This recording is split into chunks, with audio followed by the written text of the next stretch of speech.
A very good morning to all. Welcome back to Programming for Problem Solving course online class. In our previous session, we have discussed some of the concepts related to flow charting. This is a sub-concept under program development process. So if you see the steps involved in program development process, these are all the steps. And in that, the first step, understanding the problem, we discussed. Then we are discussing about this developing the solution and about structure charts, algorithms, pseudocode. These things we have covered. And currently we are discussing about flow charting, flow charts. So we said a flow chart is nothing but it is a diagrammatic representation of an algorithm, and inside a flow chart we are going to use different standardized symbols, and by simply seeing the symbol only one can understand what exactly we are doing over there, isn't it? So a flowchart is nothing but it is a design tool in which standard graphical symbols are used. Okay, so what we do generally with the help of a flowchart, in the sense we represent an algorithm in the form of a diagram. So as you know, your algorithm is nothing but it is a step-by-step procedure. So when we are saying step-by-step procedure, we are writing the narrative description over there. So in order to solve the problem, how a particular step needs to be processed, that thing we are writing in the form of a description, isn't it? Okay, in English we are writing it how to do it, but when it comes to a flow chart, the same step can be represented with the help of a picture symbol. Okay, with the help of a standard symbol over there. So if you got the idea from there, from the flow charting, whatever concepts we discussed, one can easily say by simply seeing the symbol, okay, what type of operation, what type of action you are performing over there. Suppose if you see an oval shape, a terminal shape inside a flow chart, it denotes that you are performing, you are starting or stopping the flow chart, or you are starting or stopping the module. Okay, only these things will be denoted by a terminal symbol. In the same way, when you see a parallelogram inside a flow chart, it denotes that you are performing some sort of input or output operation. The rectangular symbol, it is used to perform the assignment operation. We are going to assign a value, we are going to assign an expression to a variable. The rhombus symbol, it represents the conditional statement, either two-way or multi-way conditional statement.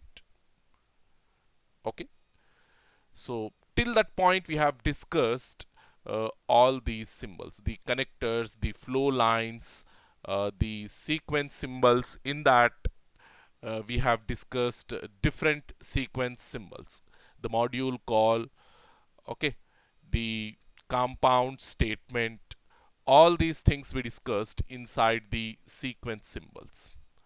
And then after we also discussed the primary symbols. In that primary symbols we have completed the selection statements, isn't it? Sorry, no, inside primary symbols only we were having this sequence symbols. These are all auxiliary symbols. Then we have the primary symbols. Inside primary symbols we have sequence symbols, we have decision making symbols, we have repetition symbols. So inside primary symbols we have completed the sequence, the null, assignment, input, output, then module call and compound statement. All these things we have completed. Okay, null statement, there is no symbol, only the flow line. The assignment symbol, the rectangle with a variable and value. Then the input output symbol, the parallelogram with what type of operation you are performing, whether you are performing read operation or write operation, it will be denoted by the parallelogram. Inside that we will put a label, Like if you are performing the read operation, read label. If you are performing the write operation, write label, likewise. Then module call, we said the broken line rectangle, the dotted rectangle or broken line rectangle is used, sorry, a rectangle with two vertical bars is used to perform and to denote the module call. Then the compound statement, here we use the broken line rectangle or the dotted rectangle to represent a compound statement. Okay, then we discussed the selection statements, in that the two-way selection and multi-way selection. In both the cases we are using the rhombus. The only difference is the two-way selection statement will have only two possible paths from the rhombus, because there we are keeping the condition. For a condition we have only two outputs, whether it can be a true condition or it can be a false condition. There is no other possibility. Okay, so if it is true, if the condition is true, we will take the true path, and if the condition is false, we will take the false path, and we evaluate the suitable statements in our flow chart. These things we discussed. Then the example for two-way selection also I have shown, and how we are using null statement inside our algorithm or inside our flow chart, that also I have shown you. Then we went to the multi-way selection statements. Okay, here instead of condition, inside the rhombus, instead of condition we are using the expression. As an expression, it is going to have multiple outputs, multiple possibilities, multiple evaluated values for that expression. So for each value we are going to have a different set of statements to be evaluated or to be processed. So here I have shown you everything in detail. As per our expression, we are having four different possibilities, M, N, O, P. So whenever the expression is evaluated to M, the M actions will be performed. And whenever the expression is evaluated to N, the N actions. Likewise up to P. It is not that it is not like that you can have only four possibilities for your multi-way selection statement. Even if you have as many as you want. Okay, as many as you want, there is no limitation on that one. It is purely dependent on your type of problem you're solving and your patience. Okay, so after evaluating the set of actions, again the control point will meet at a common location. The control will meet at a common point, we can say. Even if you are going in the M actions to be evaluated, then also you have to come back and you have to meet over here itself. N actions here itself, O actions, P actions, whatever type of actions you are going to perform inside the multi-way selection statement, again you will come back and you will meet at a common point. Okay, and from there you will proceed further. Hope you understood these things. Then we have the looping statements. The looping statements, they are of three types. Remember this one. We are having only three different types of loops in C language, and they are the for loop, while loop, do while loop. Only three things: for loop, while loop, and do while loop. About these loops in your second unit we will discuss in detail. Okay, because there we have the concept of control structure. Not only the loops, even the two-way selection, multi-way selection, and the iterative statements. About all these things we will discuss in detail inside your second unit. Okay, so for loop, while loop, do while loop. In that, in these three loops, for loop and while loop are the pre-test loops, and the do while loop is the post-test loop. Why the name pre-test? Why the name post-test? Just you remember over here. In your second unit, we will discuss in detail why we are calling the while loop as a while loop and for loop as pre-test, and do while loop as post-test. And there is one more categorization, that is event driven as well as the counter controlled. Event driven loops and counter controlled loops. Your for loop, only the for loop is the counter controlled loop, and remaining two, while loop, do while loop, are event driven loops. Here I will make that categorization. These two are event driven. Event driven, because they will wait for an event to happen for their processing. And this for loop is the counter controlled loops. Counter controlled loop, event driven loop and counter controlled loop. Okay, the first categorization which I have given, the while loop and for loop are the pre-test loops. Pre-test loops. But whereas your do while, it is post-test loop. Post-test loop. Remember this one. Okay. Uh,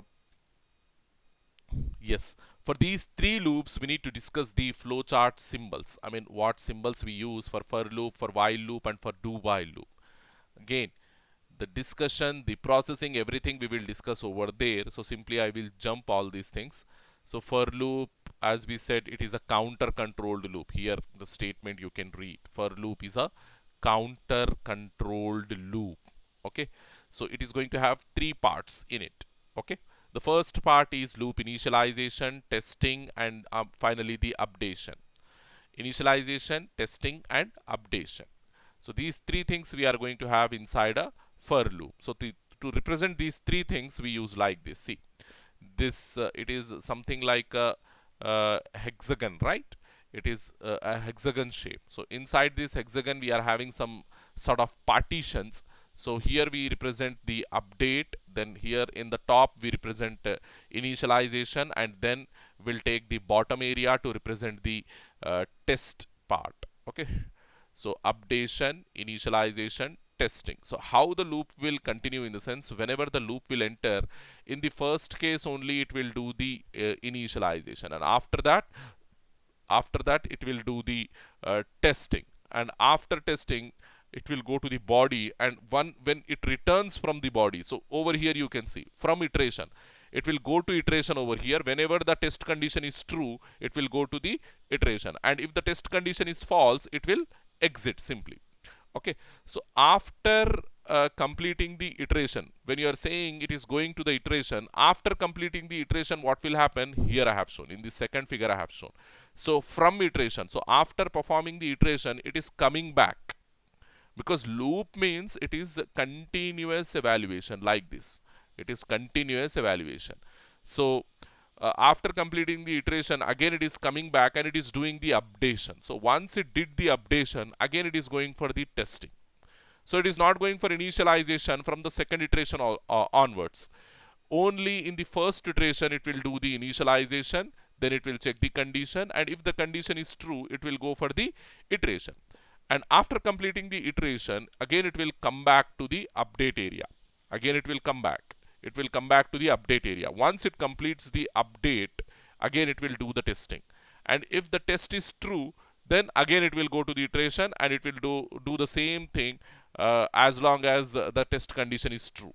And if the test condition is false, it will simply exit. It don't do anything and it will simply exit. So in this way, the loops will iterate, or the loops will perform their operation. So the exact thing, how a loop will work, still you have, I know, the confusion. By seeing this flowchart, it is not possible to understand. But when we actually do it practically in our programming, there you will understand. So believe me, it is too early for you to explain the concept of looping. So just if you got the idea, and if you already have the idea, it is well and good. Okay, it is very well and good. But if you don't understand, don't make yourself criticized. Definitely there will be a point in our syllabus discussion, there I will give more clarity, full clarity on these what we call loops. Okay, so three types of loops: for loop, while loop. Here also the same thing, and while loop is event driven, and the for loop is counter controlled, and do while is also same thing. Do while is also event driven loop. Okay, so the third type of loop, it is a do while loop. It is a event driven loop. Okay, as I said about the loops, we will discuss in detail inside our second unit. So quickly, whatever problem statements we discussed, the example problem statements we discussed for algorithms, the same problem statements, for the same problem statements, we need to draw the flowcharts as well. So the problem statements we took, and we have written the algorithm for that one. We have written the pseudo code for that one. Now we are doing the flow charting for that one. Okay, So the first problem statement, uh, design a flowchart to add, subtract, multiply, divide, and to find the remainder of two numbers and display the result. This is the third time we are reading this problem statement. So I will show you for the addition, and you have to do for subtraction, multiplication, divide, and modulo divide. That is nothing but remainder, finding the remainder. Okay, so I will write the algorithm first over here, then I will try to convert this algorithm into a flowchart. So what is the first step in our algorithm whenever we are writing it? The first step will be the start, isn't it? So start the algorithm. So step 1, start. Step 1 we do start. Okay, then step 2, declare the memory locations. My step 2 will be declare the memory locations. So to perform add, subtract, multiply, he said to perform it between two numbers. In the problem statement only they mentioned to perform it between two numbers. So to read two numbers or to store two numbers into our program, we need two memory locations. Along with that, along with two memory location, after performing the operation, we will get the result. To store the result also, we need another memory location. So overall, three memory locations we need to declare. So that you write over here. Declare number 1. So we will store the first number into this one. Two numbers he said. Then number 2, we will store the second number, and we are performing the first operation over here, add. You can declare add, you can declare sum, whatever. It should give the meaning over there, proper meaning over there. So I will declare as we have done with sum, right? So I am declaring sum only. Okay. Then go for the third step, step 3. What we do over here inside step 3, read. Okay, we read. Okay, among these three we need to read only two. Num1, num2 we need to read. So that I am reading num1 comma num2. Next step, step 4, what we have to do? Step 4, after reading, do the calculation. Assignment, do the calculation. How we do the calculation? Sum is equals to num1 plus num2. Num1 plus num2. This is my fourth step. Then as a fifth step, what we have to do? We need to display the result. The last action what you want us to perform is to display the result. So what we do? Generally display means display, output, write. Okay, this is step 5. Sorry. Step 4 already I performed. So this is my step 5. Okay, my last step, that is step 5, will be print, or as we said, read over here. Okay, so we have to say write.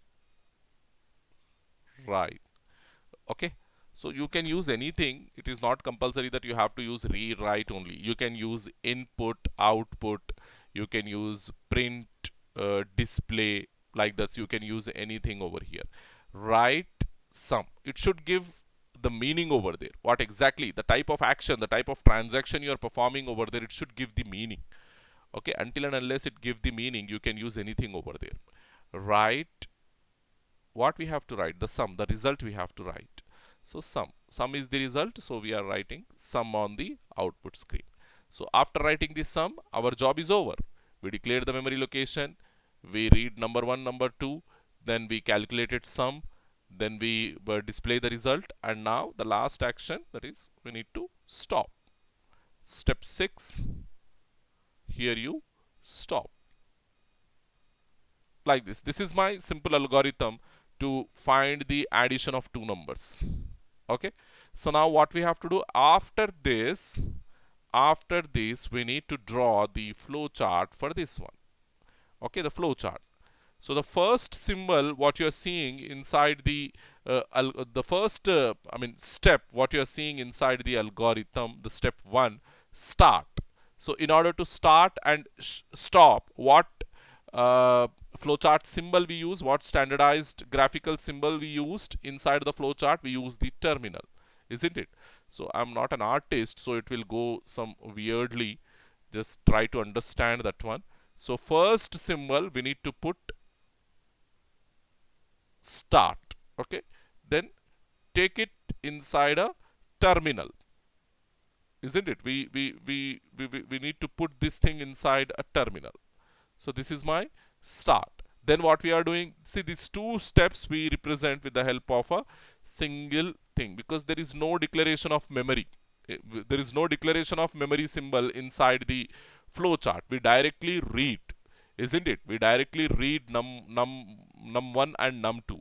So those two things you can write in separate symbol or you can write inside a single symbol. So as this is our first flowchart and there are very limited steps to show inside the flowchart, we will do the reading separately. First we read number 1, then we read number 2. So in order to read, what symbol we have to use? Read and write what symbol? Parallelogram. So first we need to read A. So read off A. Okay. Put this thing inside a parallelogram. Put this thing inside a parallelogram. Then again, so sorry, not A. Here we said num1. Okay. Read num1. So you should not get confused. So I will make it proper. Read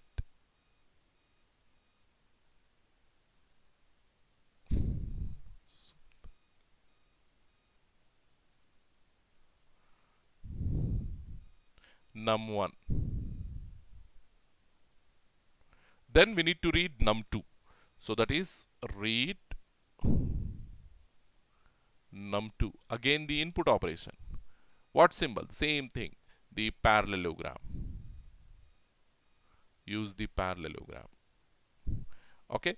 Then calculate the sum. Sum we are calculating. So when you are calculating the sum, what symbol? Assignment we are performing. Assignment symbol. What symbol? Sum is equals to num1 plus num2. What symbol? Assign. See, all these symbol you need to remember. I have already explained. A rectangle symbol. Assignment, whenever we are performing the rectangle symbol, and moreover the equals to sign, we need to put an arrow mark like this. Arrow mark we need to put. Okay. Sum, arrow mark, num1 plus num2. Then write sum. Write sum is nothing but outputting. Outputting or displaying the result. So whenever you are performing the output, again parallelogram with write label. Write of sum. So parallelogram here like this. And then finally the stop. Stop symbol, one more time we need to use the terminal only. The oval shape. Stop. Put it inside a terminal like this. Now see this. It is not giving proper meaning. There is no connectivity between the symbols. There is no flow. There is no what we call order. I mean how we have to proceed. So for that, to show the order, to show the sequence of all the symbols, to show the connectivity between the symbols, we use the flow lines likewise. This is the connectivity. From here to here we have to come. From here to here we have to come. From here to here we need to come. This lastly. So this is my flow chart for finding the sum of two numbers. Very simple, isn't it? Just go and check. Here we have that. See, initially we said start. So here between A and B we are performing. So initially we said start, then we are reading A, read B, perform sum, arrow mark, A plus B. Here in place of A plus B I kept num1, num2. Here you can put AB also, no issues. Okay. So then write the result and finally stop. So this is how we perform the, we draw the flow chart for finding the two numbers, sum of two numbers. Okay. So the next problem statement, draw a flow chart to calculate the interest of a bank deposit. So in this calculating the interest of a bank deposit, how many variables we need? We need P, T, R, isn't it?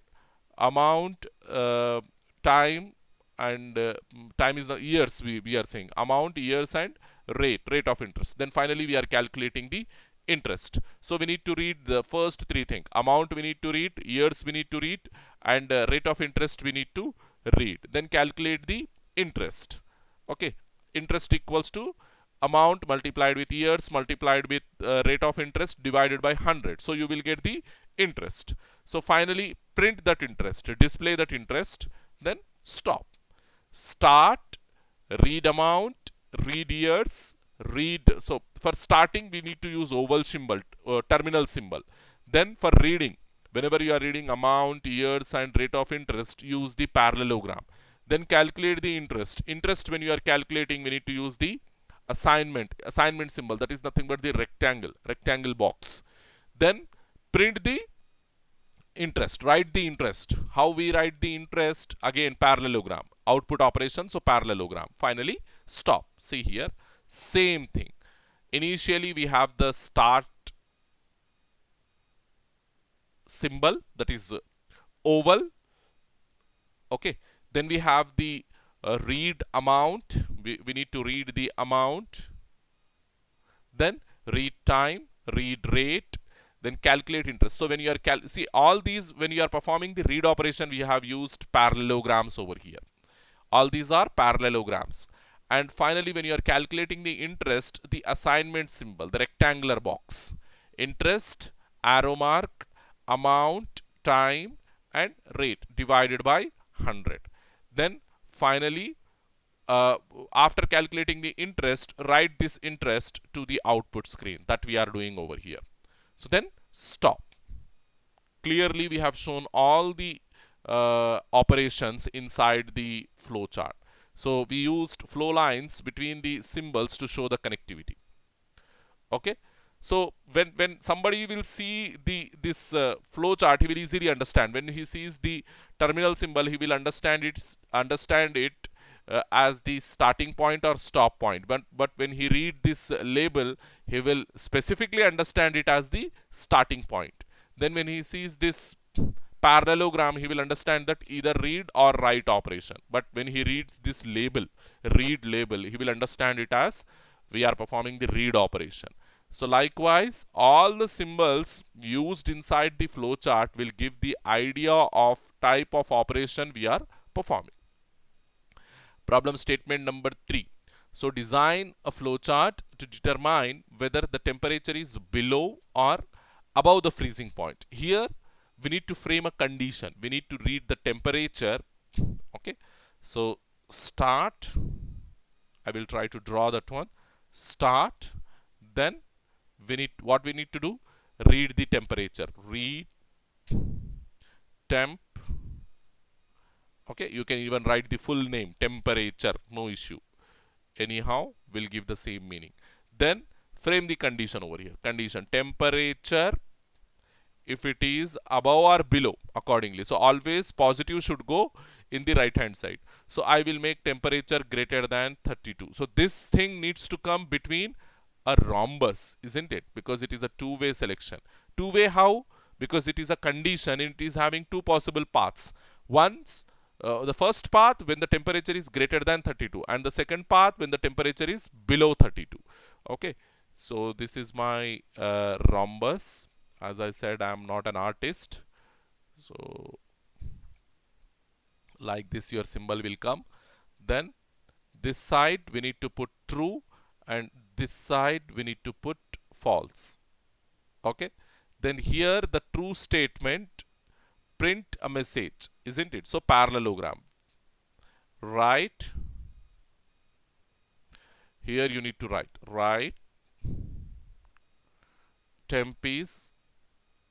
temperature is above freezing point, above freezing point. Put this thing between double quotations. Then here same thing, write temperature is, take the parallelogram. Some minor changes is going to be there between what I am drawing over here and what we have inside the slide. Both are correct. I am not saying this is correct, that is wrong. As I said, every problem statement will have n number of algorithms. If n number of algorithms, n number of flowcharts. So over here, write temperature is below. below the freezing point. Below the freezing point. Then again, after performing any of these two, you need to meet at a common point. So like this, we will meet at a common point. Here we need to have the continuity. Here also we need to have the continuity. After this, what we have to do after printing, as you need to stop. For stop, what symbol? Again the terminal symbol. Like this. That's it. As simple as it is. Okay, just go and check. There also we have the same thing. First we are starting, then we are reading, read temp, then comparing temp. Temp is greater than 32. So whenever this condition is true, we are going in this direction and we are writing above freezing point. Okay, temperature is above freezing point. We used parallelogram over here, and whenever we are checking the condition, we use the rhombus over here. And here also we are reading, so we said temperature. When we are reading the temperature, we used parallelogram here itself.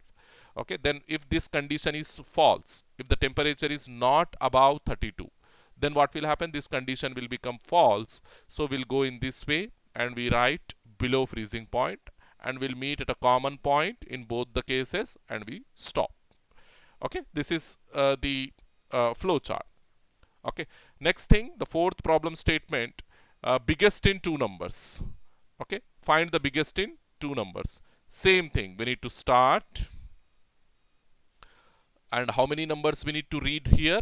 Two numbers we need to read. So first read, take A or num1, no issues. Whatever names you are taking, those names are not going to play that much importance over here, because you can use anything, any name over there. Okay. Okay. Then read A, read B over. Now frame the condition A greater than B. Okay. If at all your A is greater than B, what we need to do? If this is true, print A as big. Write A as big. Very simple. Write A is big.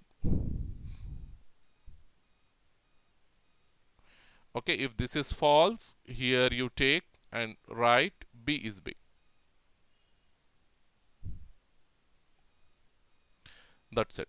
In both the cases, we'll meet at a common point.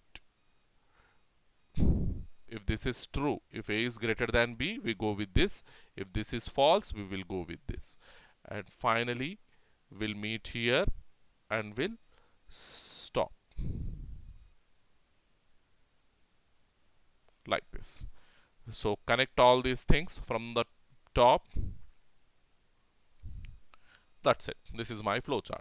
Just go and check over here. See, start, we said, then read A, parallelogram, read B, parallelogram, then framing the condition, rhombus symbol, A is greater than B. If this is true, write A is big, parallelogram. If this is false, come over here, write B is big. One more parallelogram. After performing both the things according to your condition, you need to meet at a common point and you need to stop. Start and stop, oval symbols. That's it. So next problem statement number 5, draw a flowchart to determine whether a student passed in the exam or not. So here we read multiple memory locations, multiple values, because 6 subject marks we need to read. So don't take a separate read statement for each and every subject marks to read. So rather you put all the subject marks reading inside a same symbol. So like this, see here we have started with the start symbol, oval shape. Then we are reading 6 subject marks, M1, M2, M3, M4, M5, M6. We are reading 6 subject marks. So we took only one parallelogram. Okay. You can put read M1, read M2, read M3, read M4, like that also you can do. That is also true. But it will consume, more space. The flowchart, unnecessarily it will become lengthy. Why we have done in that way in the beginning, in the sense, because that was the starting point for our discussion. And we were having very limited steps in that one, in that flowchart, in that algorithm. That's the reason we did reading of first number, reading of second number separately. So if you have more numbers to read like this also, you can merge and you can put all the reading inside a single what we call the parallelogram symbol. So then what we are doing? We are calculating the average. So calculating average, it is an assignment operation. So we are using the rectangular symbol. So average, arrow mark, add all those things and divide with 6. So you will get the average. So based on the average, we are checking whether the student is passed or failed inside the exam. So if the average, we said this is our conclusion, it is not standardized by anybody. It is our conclusion that we said average, if the average is greater than 60, then the student is passed. And if the average is below 60, the student is failed. Okay, so simply we are making a condition over here. So the symbol rhombus we used over here. And if this is true, then we said the student is passed. And if this is false, we said the student is failed. Okay, and in both the cases, we are making at a common point and we are stopping. So this is very simple way of performing the converting the algorithm into flowchart. Many examples we have practiced. You, I think you might got some sort of knowledge on this conversion process. I mean, I request you to practice all these things inside your working notes as well, running notes as well, because you will get some idea, clear picture about how to write an algorithm, how to draw a flow chart. Because if you able to draw this flow chart, what type of operation you are performing inside the flow chart, what type of symbol according to the operation we are using, if you got this thing, you will get the idea of writing the programs as well. Because writing the program, it will become very easy for you. If you understand the concept of flow charting, writing program or converting the flowchart into program, it will become very easy for you. Okay, the last problem statement, I guess, yes, that is the problem statement number 6. Design a flowchart to find whether the given number is even or odd. Okay, we need to check whatever number they have given, is it even number or an odd number. So again, we need to start at some point. For that, we use the oval shape, start. Then read number. We are reading the number over here. So parallelogram. Then frame the condition. So using modulus operator, because modulus operator only gives the reminder over there. So if num modulo division 2, so it should be equals to 2. Okay, num modulo division 2, it should be equals to 0. If it is 0, the number is even. If it is not 0, then the number is odd. We know that one. So perform this operation, and if this condition is true, then we are printing right number is even. So if this condition is false, then we are printing number is odd. Okay, likewise, again we are meeting at a common point and we are stopping. The concept of multi-way selection, the concept of loopings, they are a bit complex, so we will do those things inside your second unit. By that time, we will start the actual programming stuff and you will get some sort of confidence in you how we can write the programming. Okay, so let me just check the time.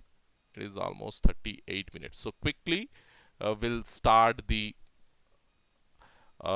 further concept, that is introduction to C language. From this point, we will start a small programs. I mean coding, what I mean to say.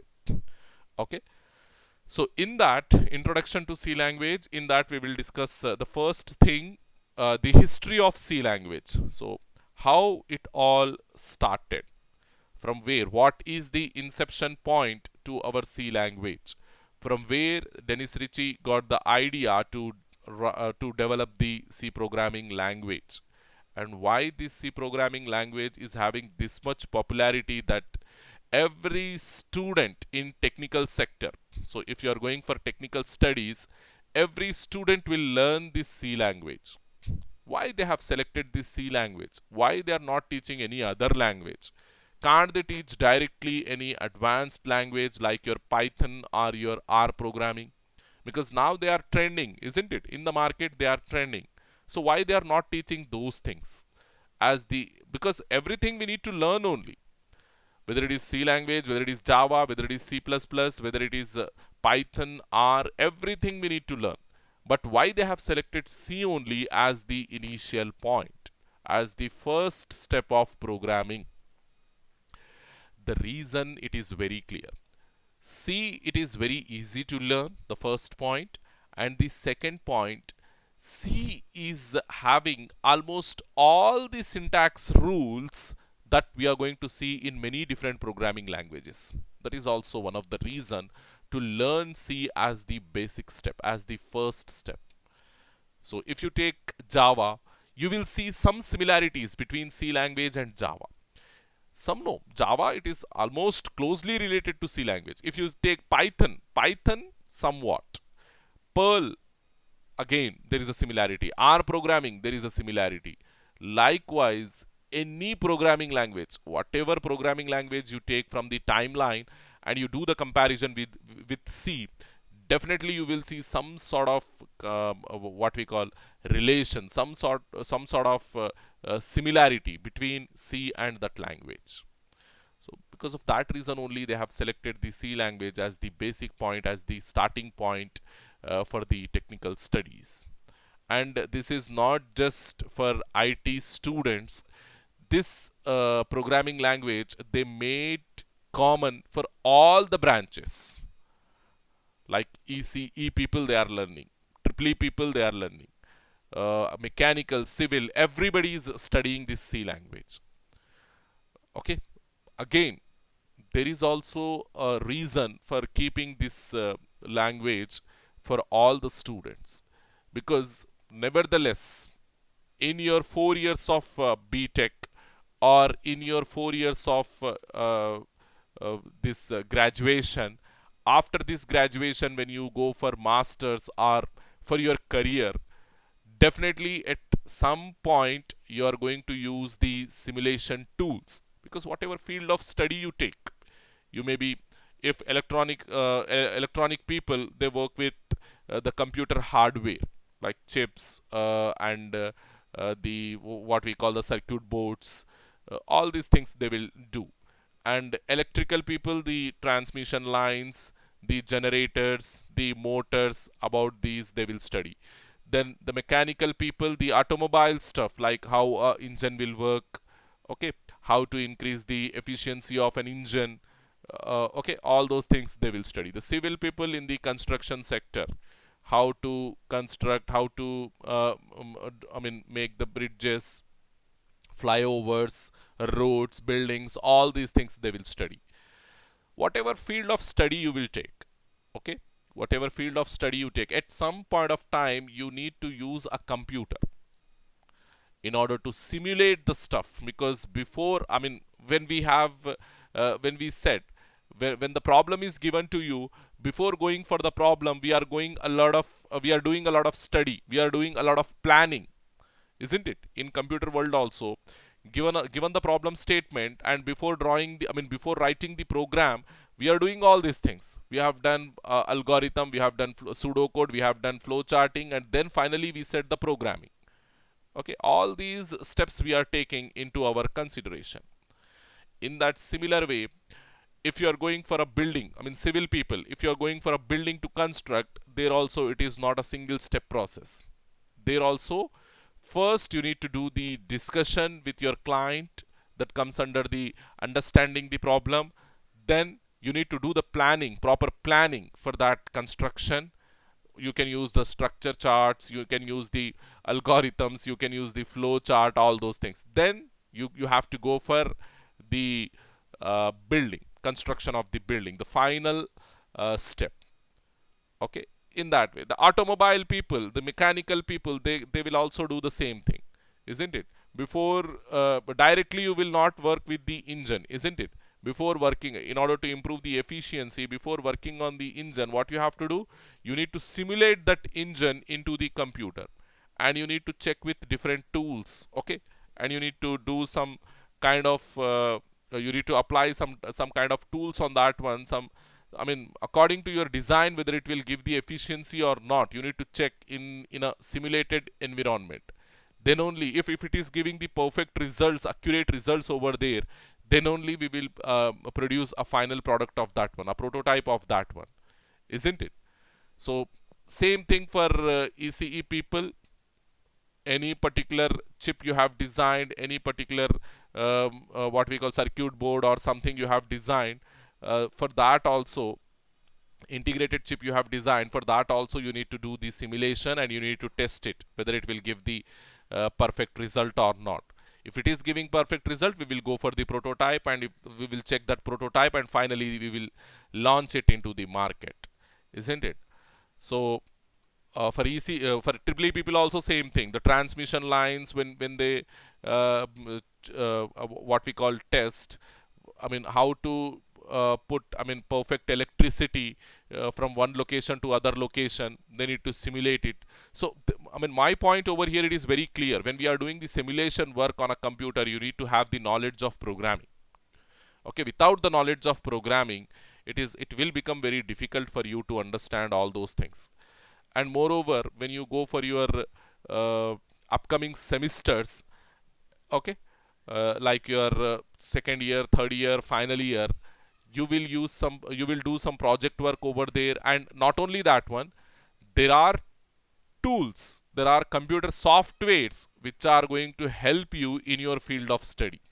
So to work with those computer software, you need the computer knowledge, you need the programming knowledge.